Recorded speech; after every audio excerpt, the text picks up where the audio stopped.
left unsaid amid Brett Lawrie's idiocy and Bill Miller's incompetence was the thing so fundamental to the blow-up that saw Lawrie go all Rob Gronkowski on his helmet and earn every bit of a 4-game suspension. Ball players think umpires are jokes. Umpires think ball players are prima donnas, and Major League Baseball expects the two to coexist.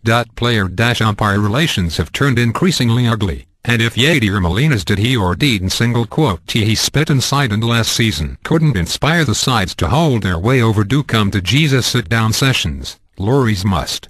The umpires were left dumbfounded Wednesday by how Lawrie could play caveman and draw only 4 games, and 4 games that, thanks to his appeal, he may not serve for a while.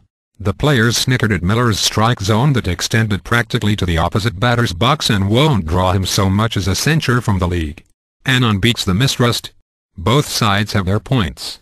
Players are too short with umpires. Baseball is not just the only sport that allows players to talk back to its impartial arbiters without recourse. Its history practically encourages them to embrace belligerence. It is well within a player's right to inch himself up to within a whisker of an umpire so long as they don't bump. That millimeter is the difference between a suspendable offense and just another argument, and it invites a culture in which the millionaires can belittle the plebeians. Plenty of umpires, on the other hand, are arrogant, beyond reproach, or just downright not good. Miller was the latter Tuesday night. A 3-1 pitch from Fernando Rodney was a good half-foot off the outside corner. It was bad enough that Lawrie went full diva, dramatic stop on his way to first, pirouette back toward the plate, peacock into the batter's box.